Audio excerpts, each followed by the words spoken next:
Welcome to Sweet Dreams Storytelling, where we unwind, relax, and drift into dreamland. I'm your host, Mike, and I'm so glad you're joining me tonight. Let's get cozy and settle in. Story for this evening is The Train That Runs at Midnight. Chapter 1, The Whisper of Midnight. In the little town of Renford, where the hills rolled like gentle waves and the stars hung low enough to almost touch, everyone knew the legend of the midnight train. It was the kind of story passed down in low voices over kitchen tables and whispered among children daring one another on shadowy playgrounds. The story said that once every 100 years, when the clock's last chime struck 12 on the clearest, coldest night, a train made of smoke and silver would appear at the old abandoned station. Not a soul knew where the train came from or where it went, but those lucky enough or brave enough to board it would find places unseen by the waking world. Places beyond imagining. Leo had heard the story 1,000 times, but tonight it felt different. He sat cross-legged on his bedroom floor, the scratchy wool blanket pulled around his shoulders, the air sharp and biting with the first touch of winter. Outside, the moon carved silver patterns on the frost-hardened grass. Inside, his heart beat a little faster than usual. Downstairs, his parents laughed softly over a board game, their voices warm and distant, as if from another world. Leo glanced at the heavy oak clock in the hallway. 11:32. The idea had been growing in him all week, like a tiny flame refusing to be snuffed out. What if the story was true? What if tonight was the night? He slid open his window, shivering as the cold licked his skin. Beyond the dark rooftops, the silhouette of the old train station was just visible on the horizon, a crooked tooth against the starlit sky. It had been boarded up for years, the tracks twisted with weeds and rust. No one ever went there anymore. No one but stray cats and the occasional daredevil teenager. Leo knew it was foolish. He was 12 years old, not a little kid anymore. Legends were for dreamers and storytellers. Still, the wind stirred, and for just a moment, Leo thought he heard it. A faint musical whistle far away, as if carried across the fields. Not the shrill screech of a modern train, but something older, sadder, sweeter. He stood up, his decision sudden and certain.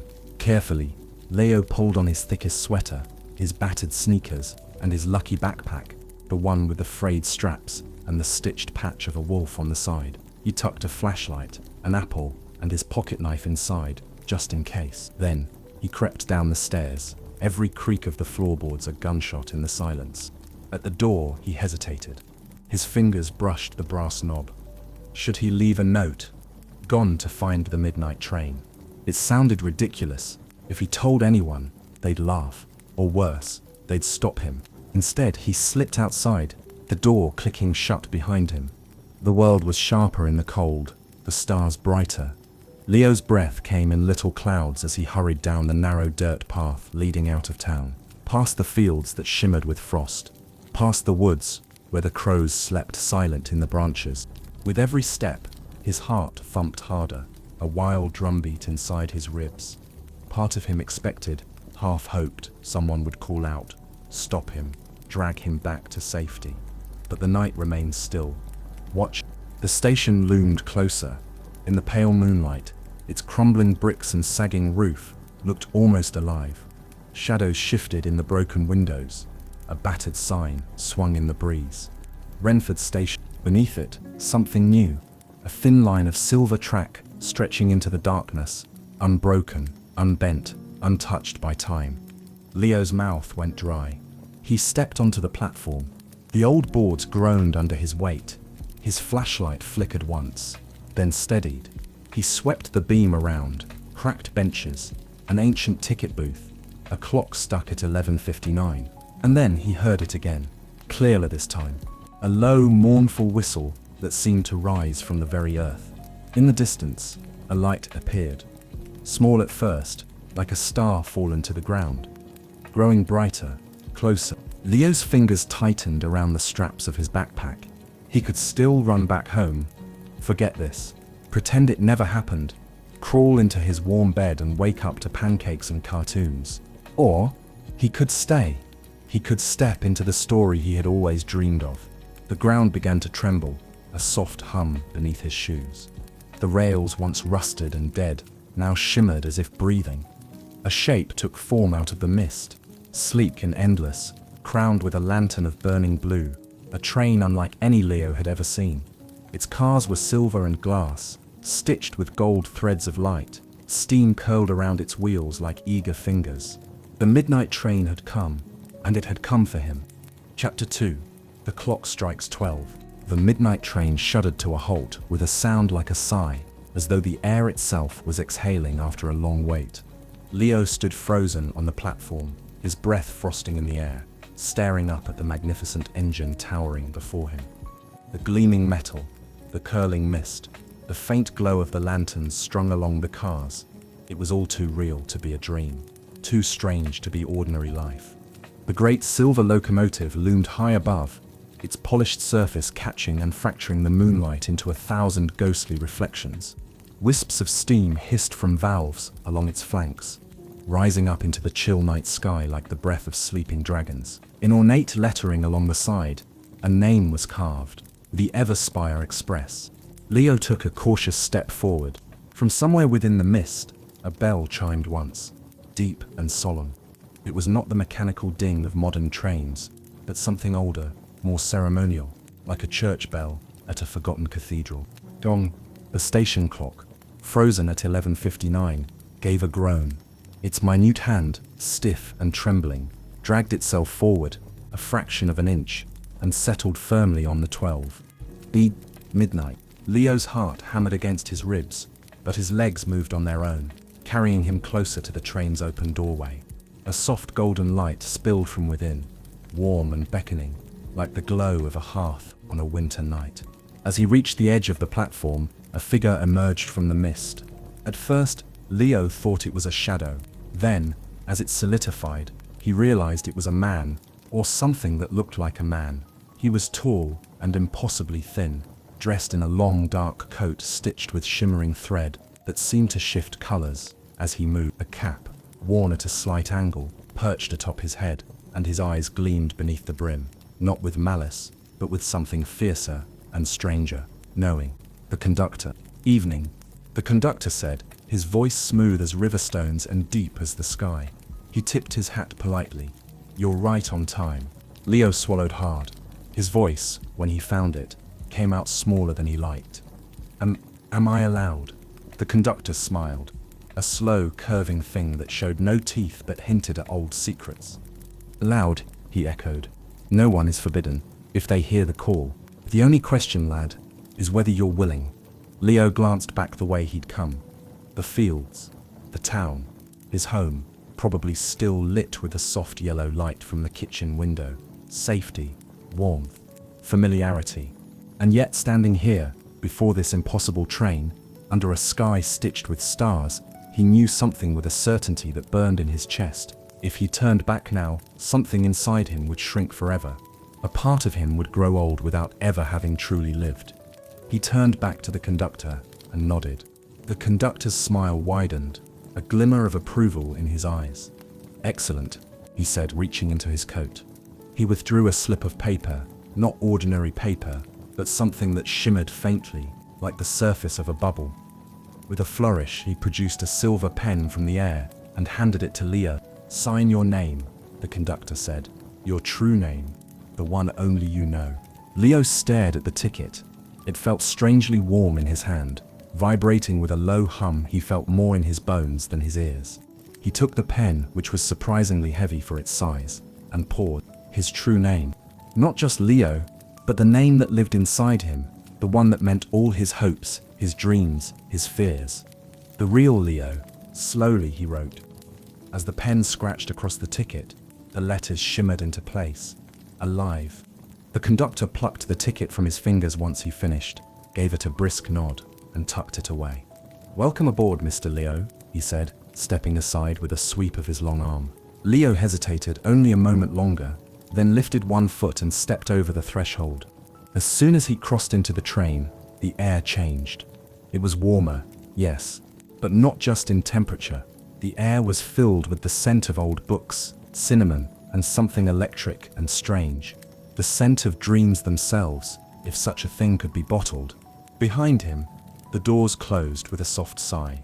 Ahead, the corridor stretched onward, lined with windows that looked out onto a landscape that made Leo's stomach flip. Because beyond the glass, there were no familiar fields, no sleepy towns, only rolling clouds and seas of starlight. The train shuddered again, more gently this time. The conductor, now standing at the end of the hall, raised a gloved hand and called out, "All aboard." Next stop, the garden in the clouds. The whistle blew once more, a sound as mournful and sweet as a memory, and the midnight train pulled away from the abandoned station, carrying Leo into the unknown. Chapter 3: The Conductor of Echoes. The train slid through the night, as if it was slicing through silk, utterly silent except for the low hum of the wheels, whispering across unseen tracks.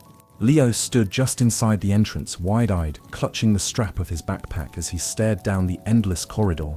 The walls of the midnight train were not made of simple wood or steel.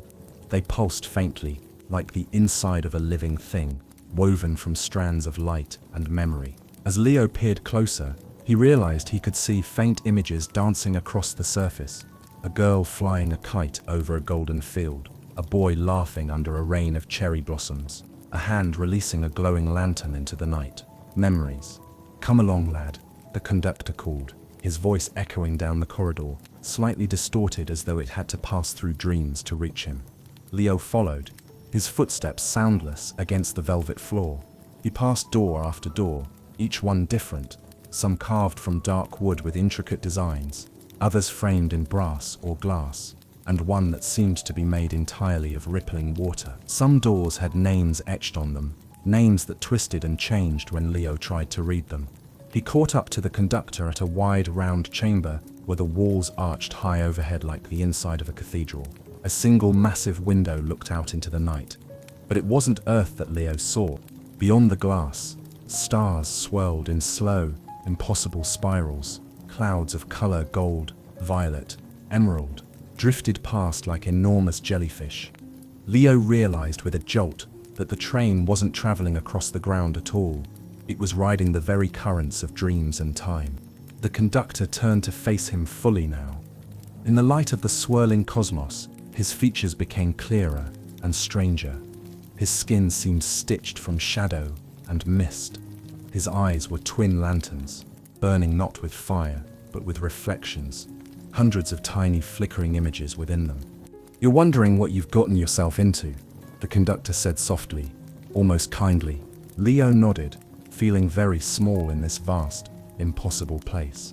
The conductor gave a low chuckle, a sound like leaves rustling on a windy night. "This train," he said, spreading his arms wide, "does not run on coal or electricity. It runs on echoes."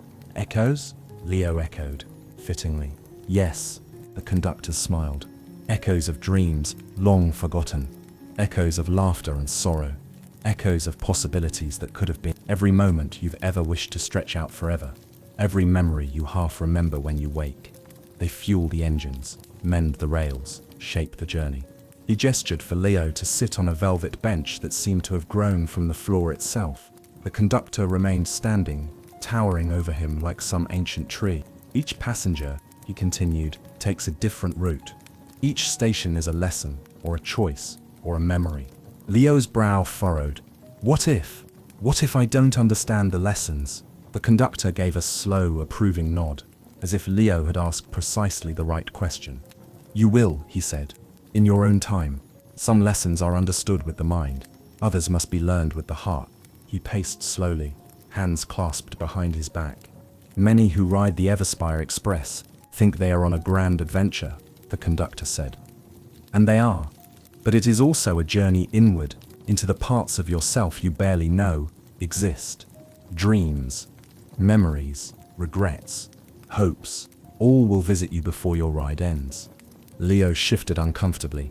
He hadn't expected to be tested. He thought the journey would be all wonders and magic. Part of him wanted to argue, to say he was only here to see the marvelous places, the gardens in the clouds, the rivers of mirrors. He didn't want to face regrets or hopes too painful to name. But deep inside, he understood. He had boarded the train not just out of curiosity. He had boarded because he needed something, though he couldn't have said what. The conductor pulled a delicate pocket watch from his coat, flipped it open, and studied it.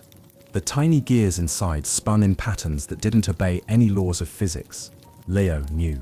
The hands of the clock pointed not at numbers but at shifting symbols, a sprouting seed, a cracked bell, a closed eye. "We will arrive at the first station soon," said the conductor, snapping the watch shut. His glowing eyes fixed Leo with a gaze that pinned him to the spot. "I offer you one piece of advice, Mr. Leo," he said. Leo swallowed. "Okay." The conductor bent down slightly, so that his voice was a low murmur in Leo's ear. "Everything you see will be true, and everything you see will be a lie. The secret is knowing which is which, and why both matter." Leo blinked. "That's not very helpful." The conductor laughed, a great booming sound that made the whole car tremble slightly. "If I simply gave you the answers," he said, straightening up, "what would be the point of the journey?" He tipped his hat again, and with a shimmer like heat rising off pavement, disappeared down the corridor, leaving behind only the faint scent of rain on dry earth. Leo sat alone for a long moment, staring out the vast window into the swirling dreamscape. Ahead, in the far distance, he saw something begin to form, soft, billowing islands of green and white floating against a sky of molten gold. A garden in the clouds. The first station was near. Leo tightened the straps of his backpack, drew a deep, steadying breath, and stood. It was time to begin. Chapter 4: Departure into the Unknown. The midnight train surged forward, cutting through the swirling dreamscape with effortless grace. Leo stood by the great observation window, his hands pressed against the glass, unable to tear his eyes from the endless, impossible world rushing past. There were no stars in this part of the sky, not in the way Leo had ever known them. Instead, vast rivers of silver mist wove between enormous floating islands. Some islands shimmered with gardens of crystalline flowers. Others bore forests where the trees seemed to hum with unseen music. High above, whales made of starlight glided through the golden clouds, their massive fins stirring the air into shimmering tides. It was nothing like Earth. It was nothing like anything Leo had ever dared to dream. For a long while, he simply stared, soaking in the wonder of it all. It felt like standing on the edge of forever, exhilarating, terrifying, beautiful. A soft chime sounded behind him, and Leo turned. The hallway he'd walked earlier had changed. It now resembled a grand gallery, lined with portraits that shifted when he looked away, faces of people he didn't recognize, and yet somehow felt familiar. Each painting seemed to hum with life, the subject's eyes following him, as if expecting something from him he didn't yet understand. Leo made his way down the gallery, drawn by a soft vibration in the floor beneath his feet. It was a rhythm, a pulse, steady and sure, almost like the beating of a great heart. The farther he walked, the stronger the feeling became, a sense that the train itself was alive, listening, aware of him. Not malevolent, not even exactly friendly, simply watchful. As he passed another door, this one made of mirrored glass, he caught a glimpse of himself. For just a split second, the reflection didn't match his movements. Instead of stepping forward, the boy in the mirror smiled a slow, secret smile and waved. Leo stumbled back, heart pounding. When he blinked, the mirror was empty again, just a warped reflection of himself, pale and blinking. This place isn't normal, he thought. But then that was why he was here, wasn't it? The rhythmic hum deepened. The lights along the ceiling dimmed to a twilight glow from hidden speakers, or perhaps from the very bones of the train. A voice spoke. It wasn't the conductor's voice this time, but something gentler, whispering like a river over stones. Prepare to disembark. Garden of the clouds approaching. First lesson inbound. Leo's pulse quickened. He half ran, half floated down the corridor toward the front of the train, drawn by the growing light ahead. The final car before the exit was different from the others. It was circular, wide open, with high arched windows all around.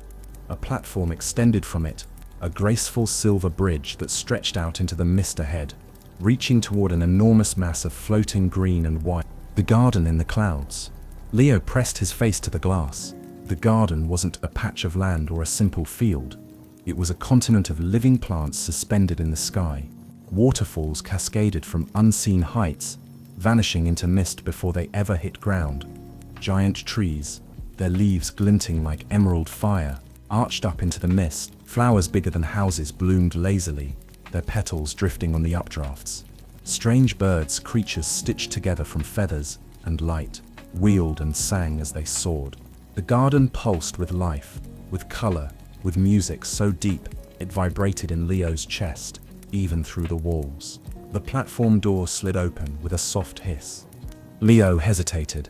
The conductor appeared beside him, as if stepping out from a crack in the air. He looked down at Leo with a rare, solemn expression. "This is your first stop," he said quietly. First stops are always important. They set the tone for everything that follows. Leo swallowed. "Is there something I'm supposed to find?" The conductor tilted his head, considering. "Not find," he said. "Listen, notice, grow. The garden teaches the lesson of patience and the unseen roots that sustain everything." He tipped his hat low over his eyes. "You'll know what you're meant to see when you see it." The platform ahead gleamed in the golden mist. It was waiting for him. Leo tightened his backpack straps, took a deep breath, and stepped forward. His foot touched the silver bridge, solid and steady beneath him, and for just a moment, he felt the vibration of a pulse beneath his shoe, like a heartbeat, welcoming him across. The air grew thicker as he walked, heavy with the perfume of unknown flowers. Leo kept his eyes wide open, every sense straining to catch whatever secret the garden in the clouds was ready to offer him. As he stepped fully into the mist, the train let out a low, mournful whistle behind him, a sound that seemed to say, "Remember, remember why you came," and then the garden swallowed him whole. Chapter 5. The Garden in the Clouds. The mist wrapped around Leo like a living thing, soft, cool, and whispering in his ears, with voices he couldn't quite understand. For a moment, he felt completely alone. The train was gone, swallowed by the swirling fog, and even the silver bridge had disappeared behind him, as though it had never been there. Leo took a deep breath. The air smelled thick and sweet, a blend of crushed mint, wildflowers, rain-soaked earth, and something older, deeper, that made him think of springtimes he barely remembered. The mist slowly began to lift, curling back like a curtain being drawn aside, and the garden revealed itself. Leo stood at the edge of an enormous meadow suspended in the sky. Vast fields of glowing flowers stretched away in every direction, their petals shimmering like jewels under an invisible sun. Trees rose at strange angles, their silver trunks twisting and spiraling toward the clouds above. Vines heavy with golden fruit dangled from floating islands that drifted lazily overhead, their long roots swaying like tendrils in the soft breeze. Here and there, sparkling streams of water arched through the air, forming bridges of liquid crystal between the islands. Butterflies as big as dinner plates fluttered past, their wings leaving trails of shimmering dust. The garden was alive, not just with plants, but with awareness. Leo could feel it, a slow, deep breathing under his feet, as if the entire landscape was a single, vast living thing. But first, he wandered. There were no signs, no paths, no guides, only the soft crunch of grass beneath his sneakers and the occasional rustle of unseen creatures in the tall blooms. Leo crouched by a flower larger than his head. It had deep purple petals that seemed to hum softly when he brushed them with his fingertips. The humming wasn't random. It was a tune, almost a lullaby. He smiled, without meaning to. Then he noticed something stranger. Tiny seeds floated above the flower, spinning gently in the air. When he reached up, they darted away from his hand, not out of fear, but playfully, like teasing fireflies. As he wandered deeper, he came across a towering tree whose roots didn't grow down into the earth, but up, spiraling into the sky like green fireworks. Leo stared at it, wondering how such a thing could exist. How anything here could exist. How is this possible? He thought. How is it real? He climbed a low rise and saw that the meadow gave way to something even more astonishing. A series of hanging gardens, floating on platforms of living vines, connected by narrow bridges woven from branches and flowers. Waterfalls cascaded off their edges into the mist below, where they dissolved into nothingness. In the center of it all, at the heart of the garden, stood a single tree. It was taller than a mountain, its trunk wider than any castle tower, and its bark shimmered with colors Leo didn't have names for. Its canopy spread so far that it seemed to stitch the sky itself into place. The heart tree, Leo thought, without knowing how he knew the name. It called to him, not with words, but with a tugging at the center of his chest, an irresistible pull. He started toward it. As he walked, he noticed that the ground began to change. The soil here wasn't dark and rich like at home. It was translucent, like amber. Beneath its surface, Leo could see faint shapes twisting roots, glowing veins, and what looked like tiny seeds pulsing with light. He knelt and pressed his hand to the ground. Immediately, a pulse of warmth traveled up his arm, and 1,000 images flashed through his mind. A baby bird hatching from an egg, a seed splitting open under a blanket of snow, a tear falling into dry earth and sprouting into a vine. Growth, patience, time. The garden spoke, not in language, but in feeling. Everything here grew slowly, carefully, unseen, roots that had taken centuries to weave together, blossoms that waited decades to bloom, fruits that ripened only once in a lifetime. Leo realized how little patience he had ever had. He was always rushing, racing towards some goal without noticing the journey, getting frustrated when things didn't happen fast enough. But here, nothing rushed, nothing hurried. Here, life took the time it needed, and because of that, it became something extraordinary. A soft rustling made him look up. A small figure stood before him, no taller than Leo's chest. It looked like a child made entirely of vines and leaves, with eyes like pools of deep green water. It tilted its head curiously, studying him. Without speaking, it held out its hand. Leo hesitated, then reached out and took it. The touch was surprisingly warm and dry. The vine child turned and led him toward the heart tree, moving gracefully through the floating gardens as if it knew every blade of grass, every leaf. When they reached the base of the enormous tree, the vine child pointed to the bark. There, glowing softly against the shifting surface, was a single word. Leo leaned closer. The word wasn't written in ink or carved into the wood. It was grown, the shapes formed by living, twisting threads of bark and leaf. Patience. As he stared, the word pulsed once, and Leo felt something shift inside him, a small, quiet click like a key turning in a long-forgotten lock. The vine child smiled, or at least Leo thought it did, then stepped back and faded into the mist.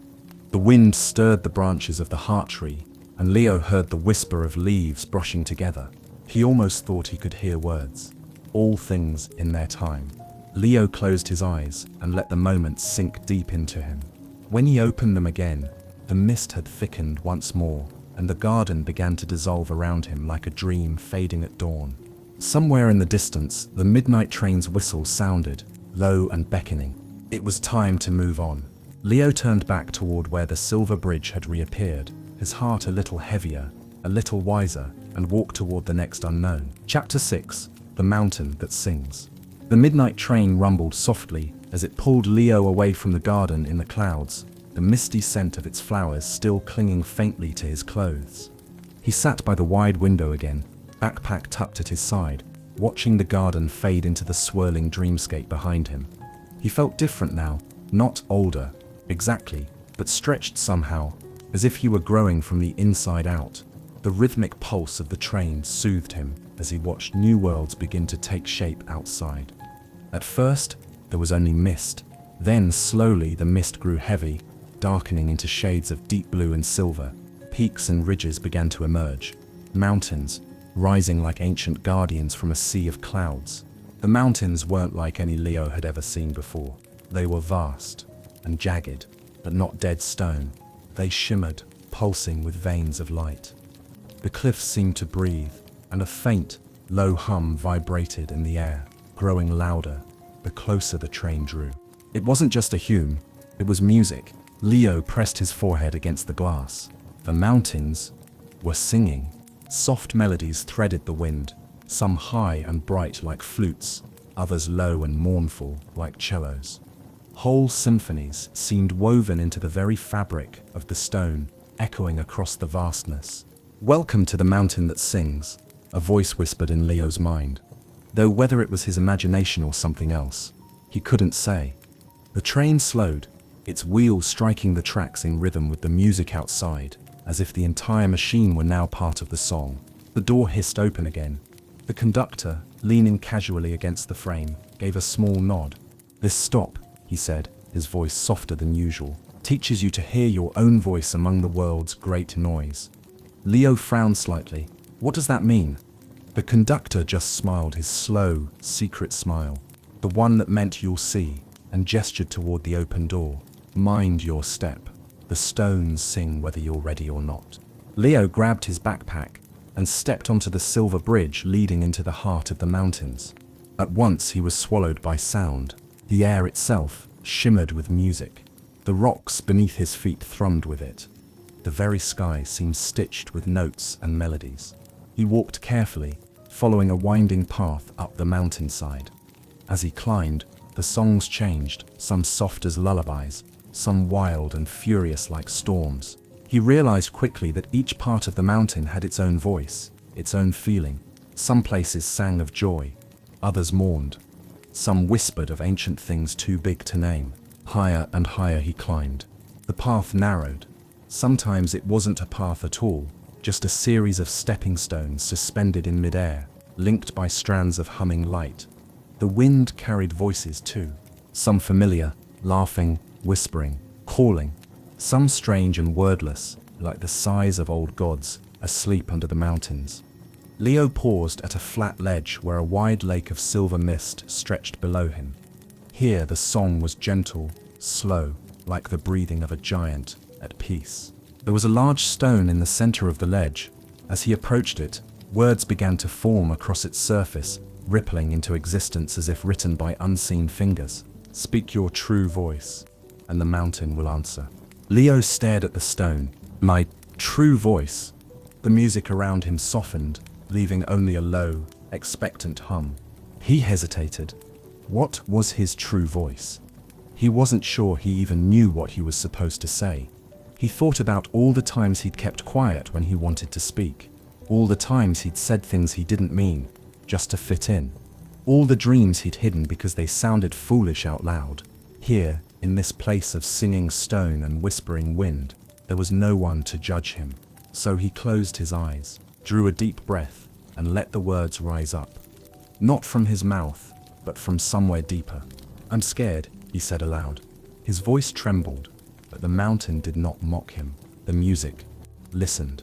"I'm scared of failing, of not being enough, of getting lost." The song shifted, low and warm, like arms wrapping around him. "I want to be brave," Leo said, his voice growing steadier. "I want to do something that matters, even if it's small, even if no one sees." A breeze stirred, and the notes in the air grew clearer, a melody that was his, and his alone. Leo smiled through the prickling at the corners of his eyes. The mountain was answering him, not with words, but with music that filled the empty spaces inside him. Music stitched from courage, fear, hope, and the stubborn heartbeat of a boy who dared to step into the unknown. The stone beneath him pulsed once, glowing faintly. A new path appeared, a bridge of pure sound arcing up and away toward the highest peak, where the music blazed brightest. Leo set his feet upon it without fear. He crossed the bridge and came to a small plateau where a single instrument sat waiting, a harp carved from gleaming silverwood, its strings shimmering with all the colors of sunrise. He reached out, barely touching a string. A single note rang out, pure and bright, and Leo realized it was his note, the sound of his spirit woven into the endless music of the world. Around him, the mountain lifted its voice, weaving his note into the greater song, not lost among the others, but soaring. Leo stood there, letting his heart fill to bursting. He was not alone. His voice mattered. The mist thickened again, and the path back to the train glowed faintly in the distance. As he turned to leave, the music stayed with him, inside him, and he knew it always would. Chapter 7. River of Mirrors. The midnight train slid silently across a silver bridge that arched impossibly through the sky. Leo sat once again at the great observation window, his knees pulled up to his chest. the harp song of the mountains still echoing faintly in his mind. It felt like something had changed inside him, not dramatically, not loudly, but like a single seed planted deep, waiting for its moment to grow. Outside, the landscape was shifting once again. The clouds thinned, pulling back like a tide, revealing a wide, winding river far below. But this was no ordinary river. It gleamed under the moonlight, a molten surface of pure reflection, as if someone had stretched a giant mirror across the world. Even from this height, Leo could see that it didn't just reflect the sky. It reflected everything, even things that weren't there. Shapes drifted across its surface, a boy chasing a kite, a girl standing tall in armor, an old man weeping by a crumbling wall. They appeared and disappeared, like ripples in a dream. The river of mirrors, Leo thought. And somehow, even before the conductor appeared, he knew. This stop would not be as easy as the others. The whistle blew, low and haunting. The conductor, as if summoned by the sound, materialized at Leo's side. "The river shows many things," he said quietly. "Truths, possibilities, warnings, dreams." He fixed Leo with a look sharper than usual. "But remember this, not all reflections are real. Some are bait, some are memory, some are fear. You must choose carefully what to believe." Leo swallowed, his throat dry. "Is there something I'm supposed to do?" The conductor tilted his head slightly, considering. "Understand yourself," he said, and crossed to the other side. Before Leo could ask how, the doors slid open and the silver bridge lowered once more.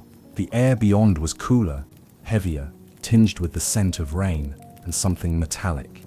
The river glittered before him, winding endlessly into the mist. He stepped out onto the riverbank, feeling the strange shifting sand under his sneakers. Ahead, a narrow path of stepping stones stretched across the mirror water, each stone just far enough apart to make him hesitate. There were no signs, no bridges, no guides, only reflections. Leo stepped onto the first stone. Instantly, the surface of the river quivered, and from it rose an image, himself, a little younger, clutching a crumpled test paper with a failing grade. The shame burned fresh even now. The reflection boy looked up at him, eyes brimming with tears. Leo tightened his jaw and stepped to the next stone. This time, the river showed a different Leo, older, standing on a stage, a roaring crowd applauding him. Fame, glory, it glinted and shimmered, tempting and bright. He hesitated. The stone beneath his feet vibrated, humming a discordant note, and Leo realized, if he stared too long, if he reached for that version of himself, he might become trapped here, frozen in a dream of what could be, or might have been. He forced himself to move. Step by step he crossed, each reflection more intense than the last. Leo triumphant, Leo broken, Leo kind, Leo cruel. He saw himself living 1,000 different lives, some full of laughter, others heavy with loneliness. He saw choices he hadn't yet made, mistakes he might one day regret. At one stone, he froze. The river showed him not himself, but his parents, sitting at the kitchen table, older and wearier, waiting for him. Missing him. Leo's chest ached. "They don't even know I'm gone," he thought. "They don't know I'm here on the midnight train, chasing dreams and lessons and mysteries." For a moment, he wanted to turn back, to run home, to wrap himself in the safety of his old life. But somewhere inside him, a quieter voice spoke. This journey matters too. With trembling hands, he tore his gaze away and stepped forward. The river grew wilder now. The stones smaller, the reflections faster, flickering like cards shuffled in a furious game. Friendships he hadn't yet made, losses he hadn't yet faced, wonders he hadn't yet dared to believe in. He stumbled once, almost falling into the mirror water, and in that dizzy, desperate moment, he saw a version of himself that terrified him. A Leo who had given up, who had stopped dreaming, whose eyes were hollow, who moved through life without wonder, without hope. "No," Leo whispered aloud. The words steadied him. He stepped again and again until the river grew calmer. Ahead, on the far bank, the mist parted to reveal a stone archway covered in ivy and soft glowing moss. The exit, almost there. Leo gathered his strength, leapt the final stone, and landed solidly on the far shore. Behind him, the river shimmered, then slowly sank back into perfect glassy stillness, as if he had never disturbed it at all. He turned toward the archway. Carved into the stone were words he hadn't seen before. You are not only who you were, you are also who you choose to become. A breath shuddered out of him, half a sob, half a laugh. He stepped through the archway, and in the distance, carried by the gentle wind, came the low, sweet whistle of the midnight train, waiting to carry him onward. Chapter 8. The Station of Lost Names. The midnight train wound through a night so thick and still it felt like the world itself was holding its breath. Leo sat quietly by the window, his forehead resting against the cool glass. After the river of mirrors, something inside him felt raw, as if he'd been scraped clean, leaving only truth behind. It wasn't a bad feeling, it was just real. Outside, the scenery had shifted again, gone with the glowing clouds, the bright rivers, the singing mountains. Instead, the train glided through a vast plain of shadows, endless fields of black grass that whispered and hissed as they bent in an unseen wind. In the distance, a single structure loomed, a crumbling station built from pale stone, lit by a single flickering lantern. No other lights, no movement, no sound, but the slow, rhythmic breathing of the train. A whisper seemed to brush past Leo's ear. The Station of Lost Names. The whistle blew. Not a triumphant call this time, but a low, broken sigh. The train slowed, its wheels clacking hollowly against unseen tracks. The door slid open, but the conductor didn't appear this time. Leo hesitated. The air beyond the door was colder, sharper. It tasted like forgotten things. Like dust, old paper, the space between heartbeats. Still, he had come this far, and something, curiosity, destiny, or maybe just stubbornness, pulled him forward. He stepped out into the chill. The platform groaned under his feet. It was cracked and uneven, weeds growing up between the stones. The lantern above him flickered again, casting strange shivering shadows across the abandoned station. Leo looked around. There were no signs, no passengers, no voices, only silence thick enough to choke on.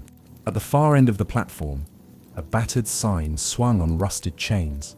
It had once borne a name, Leo thought, but whatever words had been there were now worn away to nothing. He stepped closer, and that's when he noticed them. Figures, barely more than outlines, moving slowly in the mist beyond the station. People, or what had once been people, wandering aimlessly. The features were blurred, their edges soft and wavering, like old photos left too long in the rain. They didn't seem dangerous. They didn't even seem aware of him. They just wandered. Leo's chest tightened. Who are they? He thought. A voice, not quite the conductor's, but something older, deeper, whispered inside him. They are those who forgot themselves, who gave up their names, their dreams, their truths. They wander because they no longer know who they are. Leo swallowed hard. He moved cautiously toward the station building. Its heavy wooden doors stood slightly ajar, creaking softly on their hinges. Inside, the air was colder still, and the walls were covered in faded, peeling posters. Announcements for trains long since vanished, names of places no one remembered. And at the center of the room stood a great, cracked marble fountain. Instead of water, the fountain held slips of paper, millions of them, floating and swirling in an invisible current. Leo approached. Each slip bore a name. Some names shimmered bright and strong, others were barely visible, fading as he watched. He reached out, and the fountain responded. A slip of paper rose from the swirling mass and floated gently into his hand. His breath caught. It was his name, Leo, but it was incomplete. Letters were missing, edges fraying into nothingness. He could almost feel it, the tug of forgetting, the soft pull to simply let go, to wander like the shadowed figures outside, free of pain, of memories, of responsibility. It would be easy, the fountain whispered. It would be peaceful, but Leo gripped the slip tighter, anchoring himself. No, he said aloud. His voice cracked, but it held firm. I won't forget who I am. The fountain shuddered, the current slowed, the whispers dimmed. The paper in his hand flared bright for a heartbeat, the missing letters reappearing one by one. Leo. Solid, steady, real. He looked around. The shadow figures at the edge of the platform seemed to waver, as if sensing the shift. Some of them turned, not toward him, but towards something deep within themselves. A few blinked, shook their heads, and stumbled toward the station, the faintest outlines of faces beginning to sharpen once more. Not all were saved, but some. Leo tucked the slip of paper into the inside pocket of his jacket, close to his heart. As he stepped back onto the platform, he saw the midnight train waiting for him, glowing brighter now, as if pleased. The mist parted just enough for him to see the next track leading away into the unknown. As he climbed back aboard, the station behind him faded into the night, its single lantern guttering out. But Leo knew it hadn't truly disappeared. The station of lost names would always be there, somewhere, for those who forgot to hold on to who they were, and he would never forget the lesson whispered to him in the cold. A name is more than a word. It is a story, and you must never stop telling yours. The midnight train rumbled to life once more, carrying him onward, toward whatever dreams, dangers, and wonders awaited.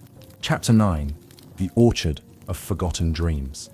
The midnight train hummed along tracks that no longer looked like rails at all. They shimmered like threads of moonlight stretched across a vast, silent darkness.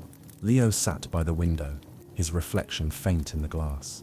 He traced a finger along the curve of his name stitched onto his jacket, a name he had fought to remember, a story he refused to lose. Outside, the darkness began to peel away. At first, Leo thought he was looking at a distant sea of stars, pinpricks of soft golden light scattered across the blackness. But as the train drew closer, he realized they weren't stars at all. They were trees. An orchard stretched out across the endless plain, each tree glowing faintly from within, their branches heavy with strange, luminous fruit. Some fruits blazed like miniature suns. Others flickered weakly, their light no stronger than a dying candle. A soft chime rang through the train. The doors slid open. No conductor met him this time. Only the orchard itself, waiting in silence. Leo stepped out. The air here was different, thick with a scent of ripe apples and something sweeter, almost like honey in old paper, the smell of forgotten places. The ground was soft beneath his sneakers, springy and warm. Rows and rows of trees stretched beyond sight, their roots tangling together underfoot in complicated living patterns.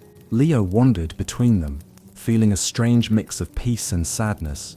Each tree seemed to hum faintly, not music, not quite, but something close, a vibration of things unsaid, dreams abandoned. As he passed, he glimpsed things inside the glowing fruit.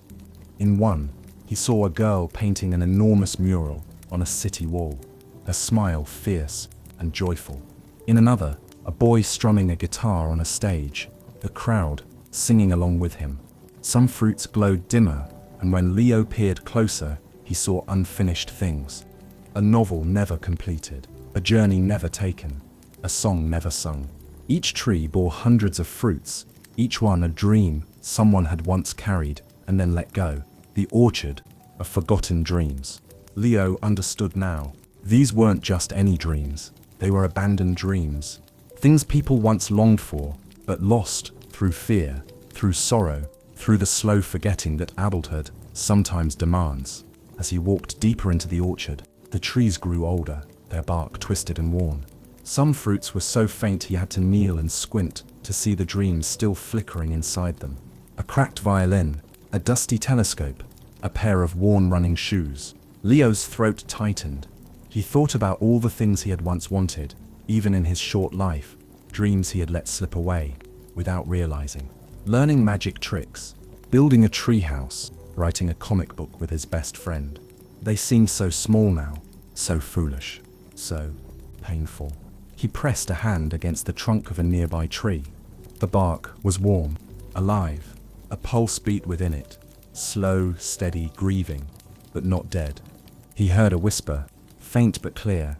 Not every forgotten dream is a failure. Some simply became seeds for something else.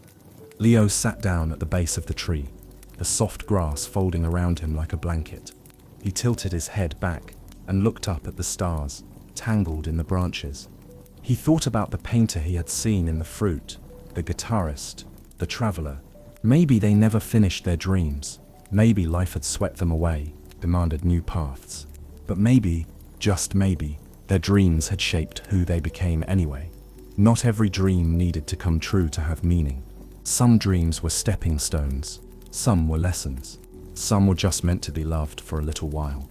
A gentle breeze stirred the orchard. One of the fruits above Leo's head detached from its branch and floated down into his lap. It was small and glowing softly, and inside it he saw himself, not achieving something grand or impossible, just living, laughing with friends, helping someone carry a heavy box, looking up at the stars with wonder still burning bright behind his eyes. Leo smiled. He cradled the fruit for a moment, feeling its warmth seep into his hands, then placed it carefully back into the crook of the tree's roots. A silent promise: I will carry you forward, even if you change, even if you grow into something new. The orchard seemed to sigh, a sound of release, of gratitude, and the trees glowed just a little brighter. A soft light flickered in the distance.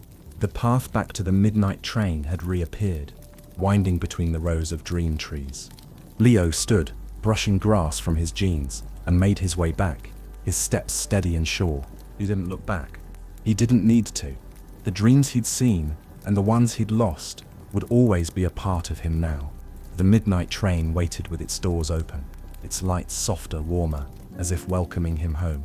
As he boarded, Leo heard the whisper again. To dream is to live is to change. And that is enough. The train pulled away from the glowing orchard, the trees slowly vanishing into mist. Leo leaned back in his seat, hands folded behind his head, a quiet smile on his face. Wherever the tracks led next, he was ready. Chapter 10. The Clockmaker's Village. The midnight train moved through a twilight world now, neither fully night nor fully day. Outside the windows, the sky smoldered in shades of copper and violet, like the last embers of a dying fire. Leo watched, his head tilted against the glass, feeling a growing sense of anticipation. The soft rhythm of the wheels slowed. A new sound rose up, faint at first, then growing louder as the train approached its next stop. Tick, tick, tick. 1,000 clocks ticking in unison. The train pulled into a small, crooked station, perched at the edge of a village. Above the station archway, a weathered sign swung gently in the breeze. Winders Hollow. The doors slid open. This time, the conductor appeared beside Leo, but said nothing. He simply tipped his hat and gestured to the path ahead. Leo stepped out, drawn by the ticking that filled the air like a living heartbeat. The village lay in a shallow valley, cradled by misty hills. Its houses were narrow and strange, twisted into odd shapes, with leaning chimneys and crooked shutters. Every building, every lamppost, even the fence posts and cobblestones were built with gears, cogs, and hands of clocks. Everywhere Leo looked, something moved. Clock faces turned, pendulums swung, tiny wheels clicked and spun. Time ruled here. At the heart of the village stood a towering clock tower, its great bronze face gleaming against the purple sky. Its hands moved too quickly, jittering back and forth as if the clock were arguing with itself. As Leo walked through the cobbled streets, he saw the villagers. They were ordinary people, at least at first glance, but each wore a watch around their wrist, or hung heavy pocket watches from their belts, or carried ornate hourglasses in their hands. They glanced constantly at these devices, frowning, muttering, adjusting them, arguing. An old woman shook a battered stopwatch furiously, tapping it against her palm. A boy no older than Leo knelt in the dust, desperately winding a broken alarm clock. Their faces were worn thin by worry, their eyes wide and frantic. Leo tried to speak to one of them, a tall man with a dozen watches strapped up each arm, but the man barely saw him. He was too busy twisting the tiny knobs on his watches, muttering numbers under his breath. "What's wrong with everyone?" Leo whispered aloud. A voice answered from behind him. "The same thing that's wrong with many who try to outpace life," said the conductor, stepping silently from the mist. "They believe they can control time, that if they measure it, wind it, pin it down, they will master it." He shook his head slowly. "But time," the conductor said, "is not a pet to be trained. It is a river. You cannot dam it, or cage it, or turn it back. You can only choose how to swim." Leo looked around. hearts sinking. The villagers weren't living, they were trapped, chasing minutes, guarding hours, panicking over every lost second. At the base of the great clock tower, Leo found a strange device, a golden wheel embedded in the cobblestones, spinning endlessly in place. Beside it stood a plaque: "To steal time is to lose life. To fear time is to waste it. To live time is to embrace it." Leo turned to the conductor. "Can't they see?" he asked, voice thick. "Can't they stop?" The conductor's eyes gleamed with something like sadness. "Some can, some will, but for many, the fear is too great." He gestured toward the clock tower. "Up there is the heart of their fear. The broken clock that lies to them tells them they are running out, that they are always late, always failing." Leo clenched his fists. He remembered all the times he had felt like that, rushed, panicked, worried he wasn't doing enough, fast enough, as if he had to race just to stay still. And he realized he didn't want to live like that. Not here, not ever. Without waiting for permission, Leo strode toward the clock tower. The heavy oak doors creaked open at his touch. Inside, gears the size of cars groaned and turned. A staircase wound upward along the walls, narrow and twisting, with no railing. He climbed. Each step thudded with the ticking of the tower, vibrating through his bones. Halfway up, he passed windows showing scenes of the villagers below, endless loops of them rushing, adjusting, panicking, trapped in their invisible race. At the top, the tower opened into a wide platform. The heart of the clock stood before him, a shattered mechanism of golden gears and warped hands, twitching madly in all directions. Leo approached. The conductor's voice whispered in his ear, "It is broken because they are afraid. It can be healed only by acceptance." Leo closed his eyes. He thought about the garden in the clouds, where time grew patiently and silently. He thought about the mountain that sang, where moments were stitched into music. He thought about the orchard, where not every dream was realized, and that was okay. He placed both hands on the broken clock. "I'm not afraid of time," he said softly. "I don't need to measure every second. I just need to live them." For a heartbeat, nothing happened. Then, slowly, the frantic ticking slowed.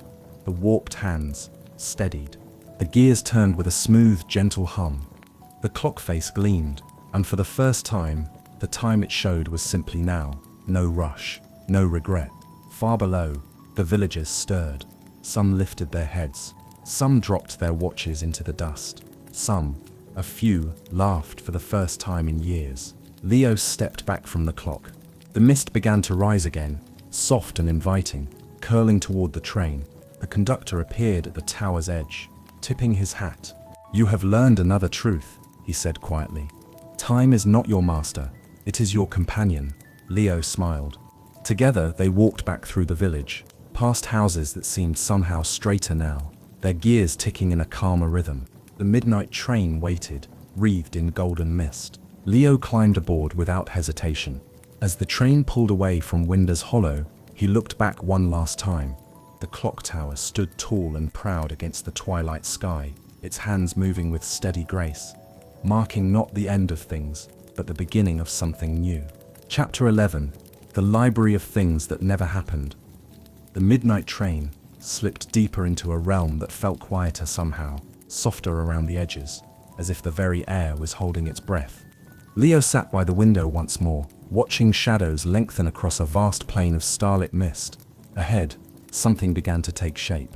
At first it looked like a sprawling city, but as the mist parted, Leo realized it was a single, impossible building, a library so enormous that its towers pierced the sky like needles of ink and parchment.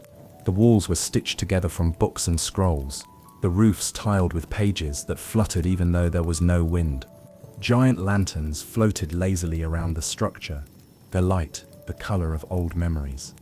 The midnight train slowed. A low bell chimed 3 times, deep, resonant, the kind of sound that made you want to whisper, even if you were alone. The doors opened, and the conductor stood waiting. "This," he said, "is the library of things that never happened." Leo blinked. "Things that never happened?" The conductor's eyes softened. "Yes. Choices unmade, paths untaken, stories that might have been, but were not.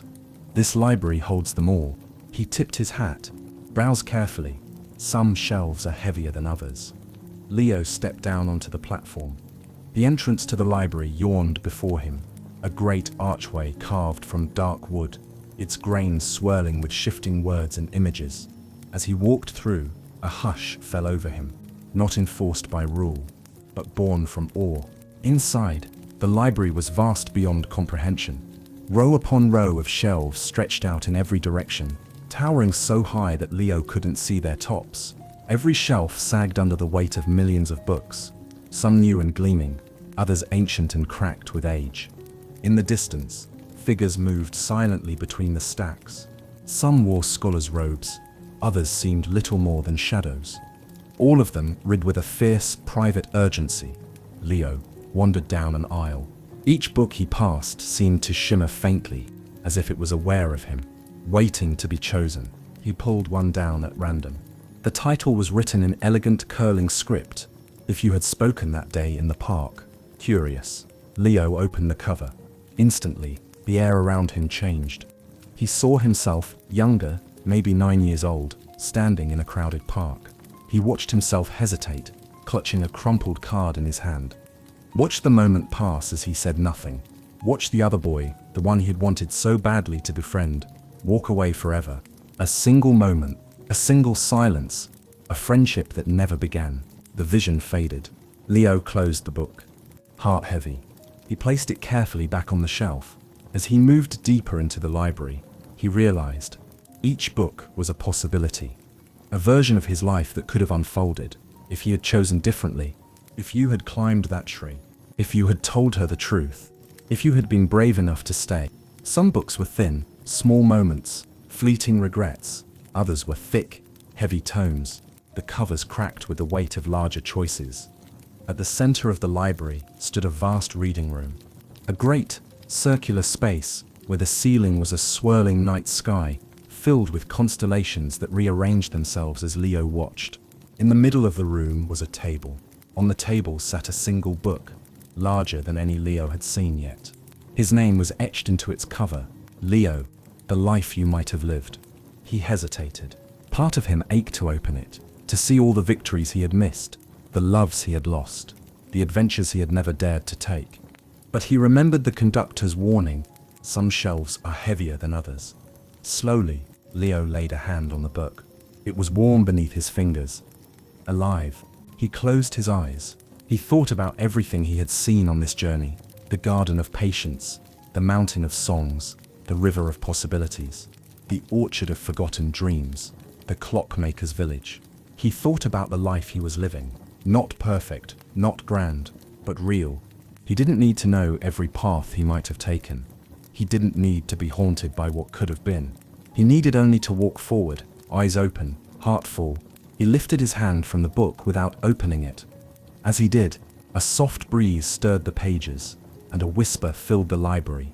You are more than your regrets. You are your choices yet to come. Leo smiled. Small, fierce, free. He turned away from the table and made his way back through the endless shelves, past the books that called and sighed and whispered. Outside, the midnight train waited, silver steam curling up into the stars. Leo stepped aboard, feeling lighter than he had in a long time. The train gave a low, contented whistle, and the library of things that never happened faded into the mist behind him. Not forgotten, but no longer feared.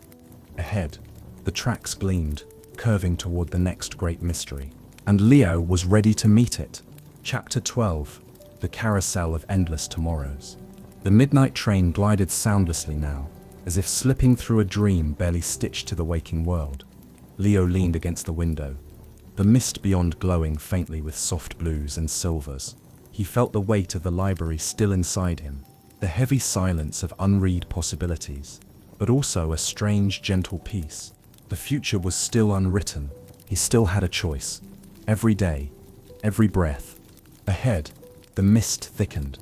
A structure emerged, round and spinning slowly in the gloom, lit by thousands of tiny lanterns. A carousel. At first Leo thought it was small, like the ones in town parks.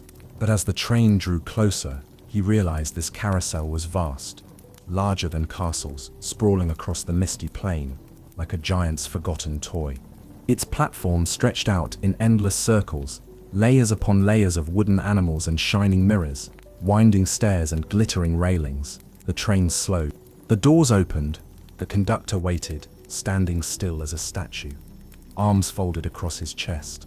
"This stop," he said, voice low, "is harder than it looks." Leo stepped onto the silver bridge and down toward the carousel. The music reached him first, soft, sweet, nostalgic. It was the music of summers that never ended, of warm nights and laughter, of promises whispered into the dark. It pulled at him, not fiercely, gently, lovingly. He stepped onto the carousel's edge. The world shifted, the mist parted, and Leo gasped. He saw versions of himself spinning past on the wooden animals, laughing and grinning. One Leo sailed past astride a giant lion, throwing his arms wide. Another clutched a soaring eagle. Another steered a sleek, shining dolphin. Each Leo lived a different life. In one, he wore a scholar's robes, a book clutched tight to his chest. In another, he held a sword and a shield, battle ready. In another, he wore the dusty boots of a traveler, a map tucked under one arm. Each one gleamed with possibility. Each one seemed perfect. A platform of steps beckoned him toward the center, where an enormous golden pole rose into the mist above. A sign hung there: "Choose your tomorrow. Stay as long as you wish." Leo moved closer, heart hammering. He realized the music was speaking to him, not in words, but in feelings. "Stay. There's no rush. Here you can try every life, ride every dream. Never choose just one." He stumbled forward, almost against his will. It would be so easy. He could ride forever, each tomorrow fresh and exciting. He could be everything, anything, without fear, without failure. No mistakes, no regrets, just the sweet, endless carousel of possibility. He reached out, fingertips brushing the mane of a white wooden horse, when a memory surged up, sharp and sudden. The garden, teaching him patience. The mountain, helping him find his voice. The river, showing him who he could become. "If you never choose," whispered a voice inside him, "you never truly live." Leo froze. He looked around. The carousel glittered and spun, its lights dizzying. But now, if he looked closely, he saw something else. A certain hollowness in the laughter, a shadow behind the shining eyes of the other Leos. An endless circling, thrilling at first, but empty underneath, never moving forward, never becoming anything real, just almost. Leo took a step back, and another. The carousel's music shifted, souring slightly, a hint of desperation in its notes. "Stay," it pleaded. Leo shook his head. "I don't want endless tomorrows," he said aloud. "I want this tomorrow, even if it's scary, even if it's hard." The carousel shuddered. The lights flickered. The laughter grew thin and hollow, then blew away on the mist, like leaves on the wind. The path back to the midnight train revealed itself, a narrow silver bridge arching away from the carousel's edge. Leo didn't hesitate. They ran. As he crossed the bridge, the carousel behind him spun faster and faster, lights flashing wildly, until, with a final shuddering sigh, it dissolved into mist. The train waited with its doors open. The conductor stood beside it, watching him with an expression somewhere between pride and sadness. "You chose," he said. Leo nodded, chest heaving. "I chose." The conductor smiled. Small, but real. Many never do. Leo climbed aboard. As the midnight train pulled away, he looked back once, but the carousel was gone, leaving only a faint echo of music fading into the stars. He leaned back in his seat, a new certainty growing in his chest. Tomorrow wasn't a promise of perfection. It was a chance, and that was enough. Chapter 13, The Tunnel Beneath All Dreams. The midnight train thundered on, its rhythm changing, slower, heavier, as if bracing itself for the road ahead. Leo sat by the window, his legs tucked beneath him, watching as the familiar swirling mist outside thickened, darkened. There was no clear sky now, no distant gardens, rivers or mountains, only shadow, only a great, yawning darkness. He felt it even before he saw it, a pressure, like standing at the mouth of a vast cave, a space so big it could swallow light, time, dreams themselves. The train's whistle sounded, Not the soft, sweet call it usually made, but a low, vibrating tone that seemed to shake the very air. A warning, and a summons. Ahead, a massive archway opened in the darkness. A tunnel, impossibly wide and deep, carved from black stone, shot through with veins of faint starlight. Above the entrance, etched in symbols that shifted as Leo tried to read them, he understood a single phrase: the tunnel beneath all dreams. The train slowed. The conductor appeared at Leo's side, quieter than usual. "This," he said, "is the place dreams are born, and the place where they go to rest." Leo stared out into the darkness, heart pounding. "It looks," he struggled for words. The conductor's voice softened. "It looks the way it must." Leo swallowed. "Do I have to go?" The conductor tipped his hat lower over his eyes. "Everyone must pass through if they wish to reach the end of the line." Leo took a deep breath and stood. The train gave one final shudder, almost as if it too hesitated, and then slid forward into the tunnel. The world vanished. Darkness swallowed everything. The windows turned black. The lights inside the train dimmed to faint glimmers. Leo pressed his hand against the cold glass and felt nothing but vast, empty space stretching in every direction. Yet he knew, somehow, that the tunnel wasn't empty at all. It was filled with dreams, sleeping, growing, changing, some as small as a child's wish, others so vast they spun entire worlds into being. They brushed against the train like schools of glowing fish, flashes of memory, hope, fear. Leo glimpsed them in the corner of his eye. A boy dancing alone in a rainstorm, arms outstretched to the thunder. A girl building a ship to sail across a sea of stars.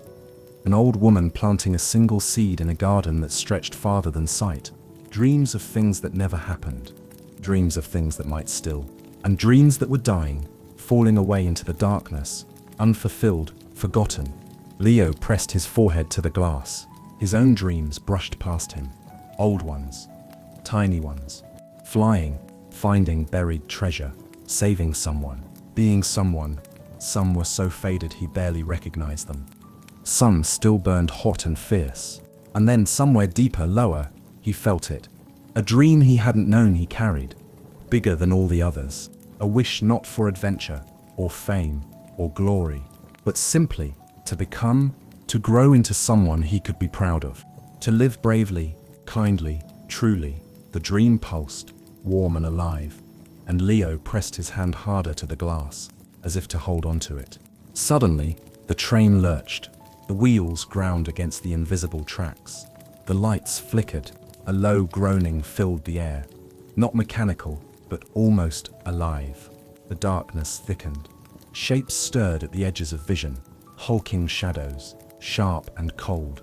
Leo felt a cold whisper brush his ear. "Give up." He jerked back. The shadows pressed closer against the train, battering at the walls. Fear rose up thick, choking. He wasn't sure how he knew, but he knew. These were the broken dreams. The ones twisted by anger, by despair, by giving up too soon. The ones that lashed out because they had nowhere left to go. They clawed at the train. At him. "You'll never be enough. You'll never find your way. Why bother? It's easier to stop." The darkness pressed harder. Leo clenched his fists, fighting back the crushing weight of those words. He thought of the mountain that sings, the river of mirrors, the clockmaker's village. He thought of the vines in the garden, growing silently for years beneath the surface. Strength didn't always roar.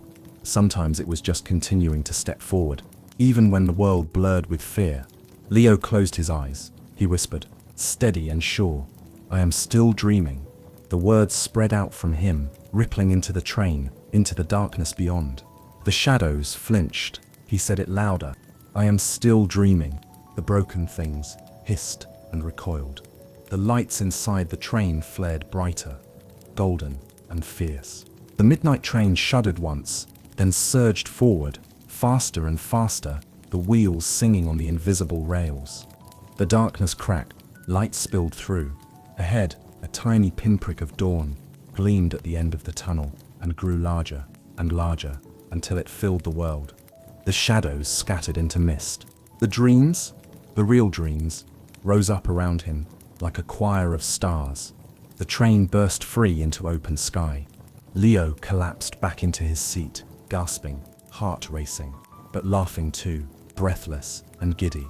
He had made it. He had crossed the place where all dreams began and ended, and he was still dreaming, still choosing, still becoming. The conductor appeared again, tipping his hat low, a rare wide grin tugging at his mouth. "Not many make it through unchanged," he said. "Well done." Leo smiled back, chest full to bursting. The tracks stretched ahead, gleaming like threads of pure gold. And Leo knew the end of the journey was near, but not the end of the story. Never that. Chapter 14. The Station of Final Goodbyes. The midnight train rolled through a world just beginning to wake from darkness. The sky beyond the windows was soft now, streaked with the first pale pinks and oranges of a coming dawn. The stars were fading, like a million candles gently blown out one by one. The mist that had followed Leo through so many stations had thinned, revealing a wide, open land, calm and golden, as if the night itself had exhaled. Leo sat very still in his seat. He could feel it, not in words but in his bones, that the journey was reaching its final curve. Ahead, a small, quiet station appeared, nestled between fields of long, waving grass. It wasn't grand or strange or shimmering. It looked almost ordinary, the way real places sometimes look in dreams, more real than real. The sign above the platform was simple: the Station of Final Goodbyes. The train slowed. Its whistle blew once, a long, low note, full of sorrow and peace at the same time. The doors slid open. This time, the conductor didn't appear. This time, Leo knew he had to walk forward alone. He stepped down onto the platform. The air smelled of morning, dew on grass, the distant smoke of a hearth fire, the sharp, sweet bite of something ending. The station was nearly empty. Only a few figures moved among the benches and lampposts, each cloaked in the same soft golden light. Leo walked forward, heart thudding heavily. At the center of the platform stood a small stone fountain, water bubbling gently over worn stones. A single tree arched above it, bare, leafless, silhouetted against the rising light. And sitting on a bench beside the fountain, waiting, was a man Leo knew. He hadn't seen him in years. Not since the hospital room, with its beeping monitors and the heavy hush of unspoken things. His grandfather. Leo froze, the world narrowing to a single sharp point. The man looked up and smiled. The same crooked smile Leo remembered from long ago. The one that meant, "Come here, kiddo." Leo stumbled forward, tears already blurring his eyes. He dropped his backpack, forgot everything else, and threw his arms around his grandfather. The hug was warm and real, and solid, full of everything Leo had carried inside him for so long. Grief, joy, longing. "I missed you," Leo choked out. "I know," his grandfather said, voice low and kind. "I missed you too." They sat together on the bench, the golden light curling around them like a blanket. No rush, no hurry. Time here was different. It stretched wide and deep, enough to hold everything that needed to be said. Leo talked about the train, about the gardens, the mirrors, the singing mountains, about the dreams he'd seen and the fears he'd faced, about the choice to keep dreaming, even when it hurt. His grandfather listened, his eyes shining. "I'm proud of you," he said when Leo finally fell quiet. Leo wiped at his face with the sleeve of his jacket. "Is this real?" he asked. His grandfather smiled gently, as real as it needs to be. Leo nodded. He understood.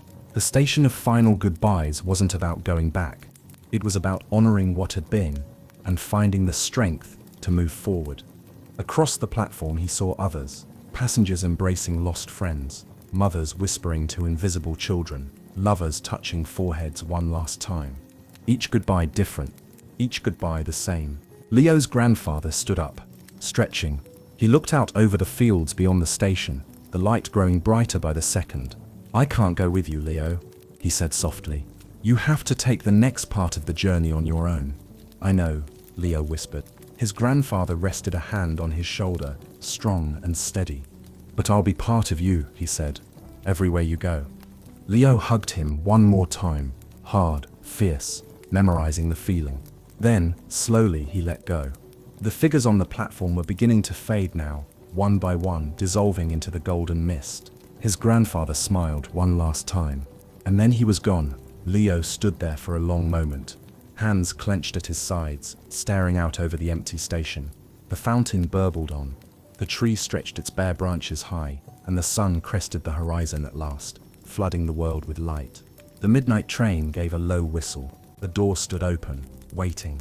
Leo wiped his cheeks, shouldered his backpack, and walked toward it. He stepped aboard without looking back.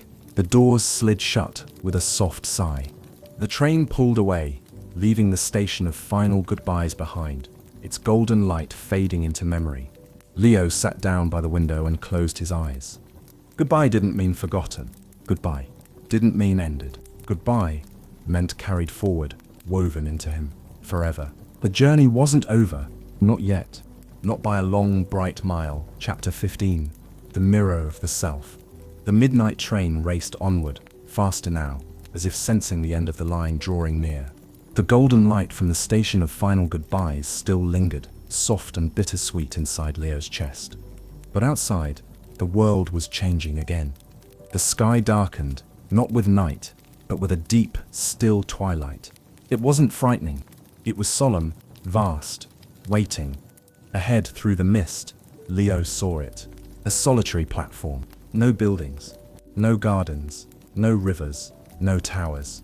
Only one thing stood at the center, a mirror, tall as the sky, wide as a lake, framed by silver and shadow. It shimmered faintly, though there was no breeze, no sun. The train slowed, then stopped, with a gentle sigh. The doors slid open without a sound. The conductor stood waiting at the threshold, his face more serious than Leo had ever seen it. This is the mirror of the self, he said quietly. No one can pass beyond this point without facing it. Leo tightened the straps of his backpack. He understood. Somewhere inside, he had always known this moment would come. He stepped down onto the platform. The conductor did not follow. This part, he had to do alone. The air was cold and sharp, like breathing in stars. Each footstep echoed strangely, as if the very sky was listening. Leo stopped before the mirror.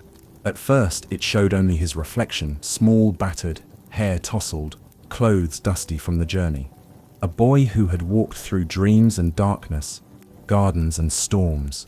But then the mirror rippled, like water disturbed by a stone, and changed. Leo saw himself at different ages, in different moments. A toddler, fists clenched in rage at a world he couldn't yet control. A small boy, hiding a drawing behind his back, ashamed it wasn't good enough. A slightly older Leo, laughing with friends, proud and loud, before doubt started to whisper. The Leo who had hesitated, who had failed, who had wanted to give up. The Leo who had dared, who had tried, who had loved, even when it hurt. Each version stepped forward, layering over the last, building a mosaic of who he had been. And then the mirror cracked, just a hairline fracture, slicing through the center. The image shifted again. Now the mirror showed two Leos. One stood tall, face open, eyes full of wonder and stubborn courage. The other stood smaller, hunched under invisible weight, his gaze downcast, hollowed out by fear. Leo understood. These weren't different versions of him. They were both parts of him, the brave, the fearful, the dreamer, the doubter, all real, all true. He pressed his hand to the mirror. It was cold at first, and then, as he kept his palm steady, it warmed beneath his touch. The crack along the mirror's surface glowed softly, not breaking apart, but knitting together. He whispered, almost without meaning to, "I am both, and that's okay." The mirror shuddered. A soundless boom echoed across the platform.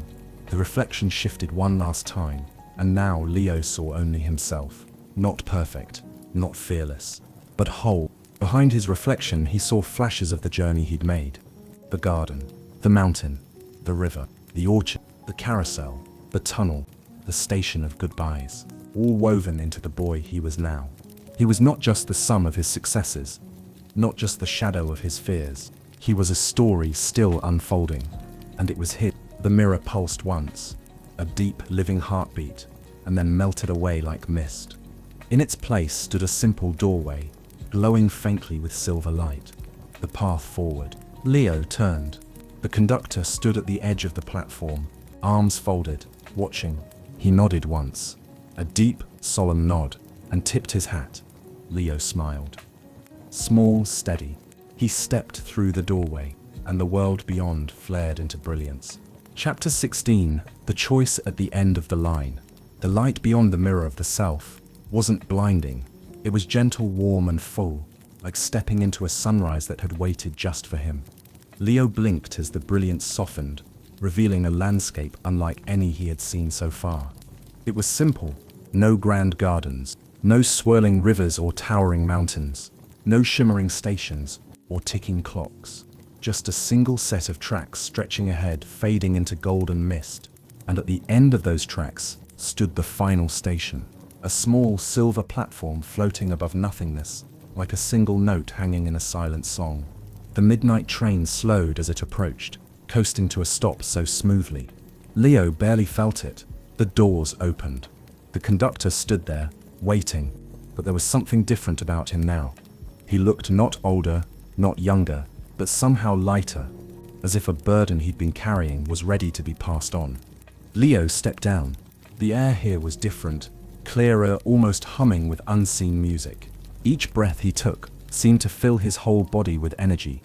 At the center of the final platform was a pedestal, and on it, two objects, a silver key and a crystal ticket, pulsing faintly with light.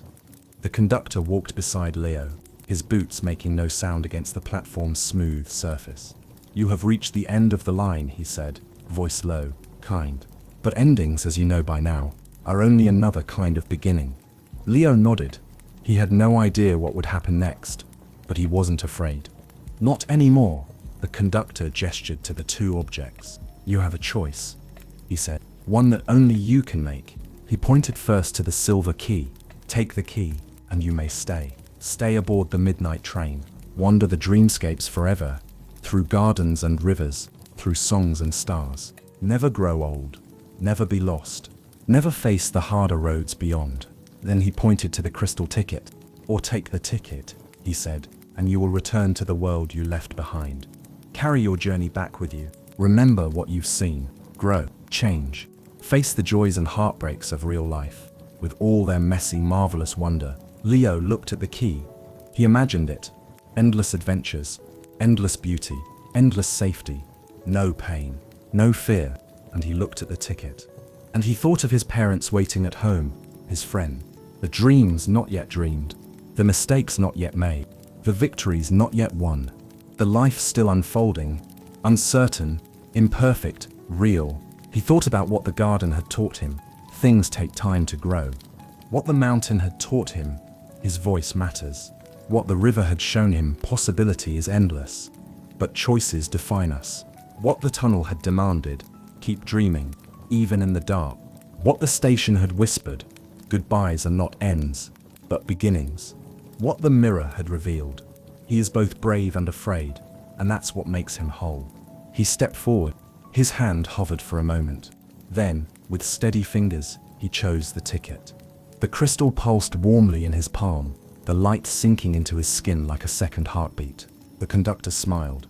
A real smile this time, wide and bright, filled with pride and sorrow and hope. "You chose well," he said. Leo clutched the ticket close. "What happens now?" he asked. The conductor tipped his hat.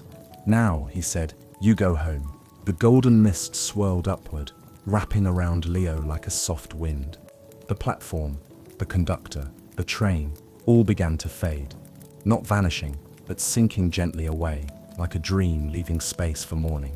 Leo closed his eyes. He wasn't afraid, he was ready. Chapter 17. The Return Before Dawn. Leo opened his eyes. The world was different. Not spinning or shifting like the dreamscapes he had traveled through, but solid, still and achingly familiar. He was lying on the old wooden bench at Renford Station, the same one he'd sat on at the very beginning. The crumbling bricks of the platform, the frost-dusted rails stretching into the early morning mist, the crooked signs swinging gently in the breeze. It was real. He sat up slowly, blinking against the soft grey light of pre-dawn. Above him, the sky was just beginning to lighten. The first tentative brushstrokes of gold and rose painting the edges of the clouds. For a long moment, Leo simply sat there breathing. The cold air nipped at his cheeks. His hands were stiff. The world smelled of damp earth, wood smoke, and the faint sweetness of dew on grass. He checked his pockets instinctively, and his heart jumped. There, tucked safely inside his jacket, was the crystal ticket. It shimmered faintly, even here, a single, perfect reminder. It had all been real. The midnight train, the garden, the mountains, the river, and the orchard, and the endless singing stars. All of it, not a dream, not exactly, not something he could ever fully explain, but real in the ways that mattered most. He stood up, stretching, feeling the stiffness in his muscles from a night spent outside. There were no other passengers, no trains arriving or departing, only the slow waking of the world. Birds stirring in the hedges, a distant rooster crowing. Renford was beginning to stir too. Leo could see the faint flicker of kitchen lights in houses across the fields. He imagined his parents still asleep, or maybe just beginning to wake, wondering if he'd snuck out again, wondering where he had been. He smiled. He wasn't the same boy who had crept out of his room last night, chasing the faint rumor of a train that ran only once every 100 years. He was still Leo, but he was more, too. A boy who had crossed rivers of memory, sung with mountains, planted dreams in cloud gardens, stood face to face with his fears and said, "I will keep going." The station clock chimed softly behind him, just once. The sound echoed through the cold morning air like a promise. You are exactly where you need to be. Leo slipped the ticket carefully back into his jacket and started walking down the familiar dirt path toward home. Each step was steady, each breath full of the clean, wild taste of morning. The world wasn't magical in the way the midnight train had been. No shimmering tracks or floating islands or talking trees. But it was magic, in its own quiet way.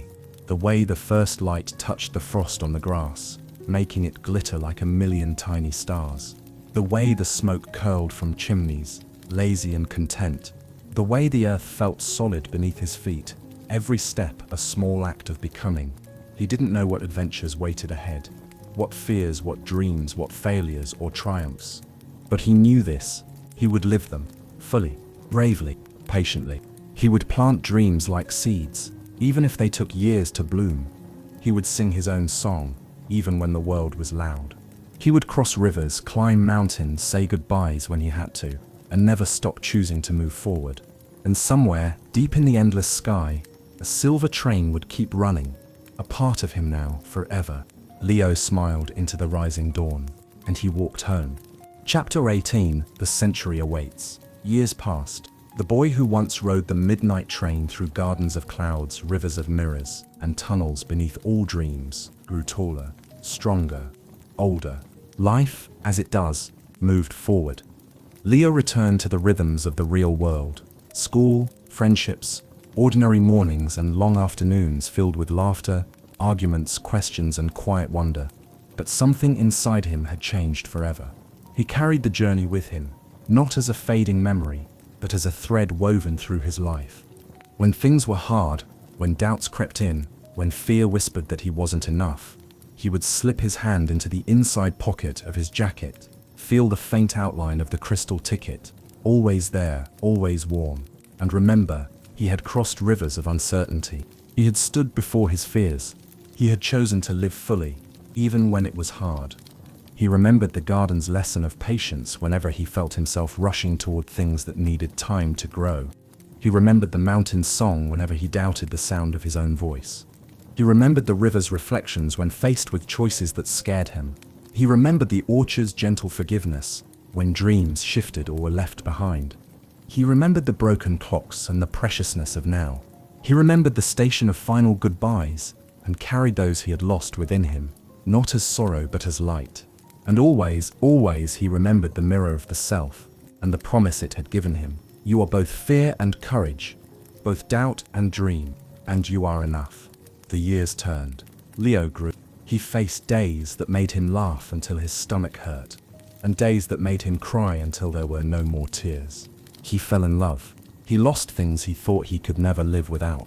He built new dreams, let old ones drift away, planted seeds he would never live long enough to see bloom. And always, quietly, The midnight train waited in the back of his mind, humming along the edges of his life like a distant melody.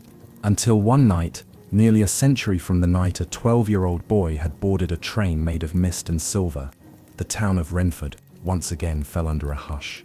The old station, long abandoned and almost forgotten, seemed to tremble in the starlight. A clock that had not moved in decades gave a faint, aching tick.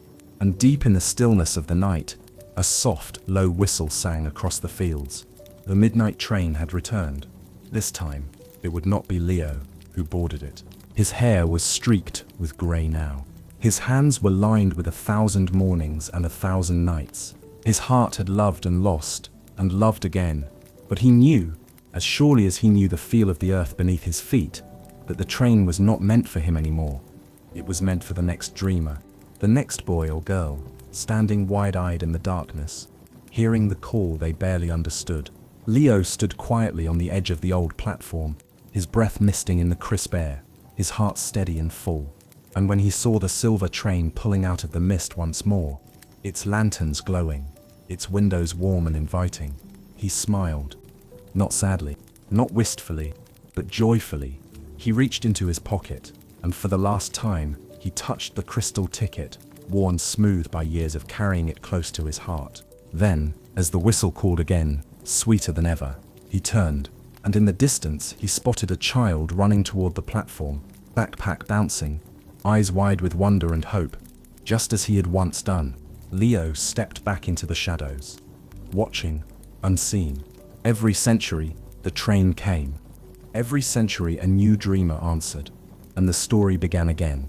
The midnight train waited, and the century awaited, and somewhere, far beyond the rails and mist and dreams, Leo's own story and all the stories to come rolled onward, shining forever beneath the endless starlit sky. The end. Thanks for spending this quiet time with me here at Sweet Dreams Storytelling. I hope you're feeling relaxed, peaceful, and ready for a restful sleep. As we say goodnight, let the calm background music guide you gently into dreamland. Sweet dreams. Before you go, don't forget to like the video and subscribe, and until next time, rest well.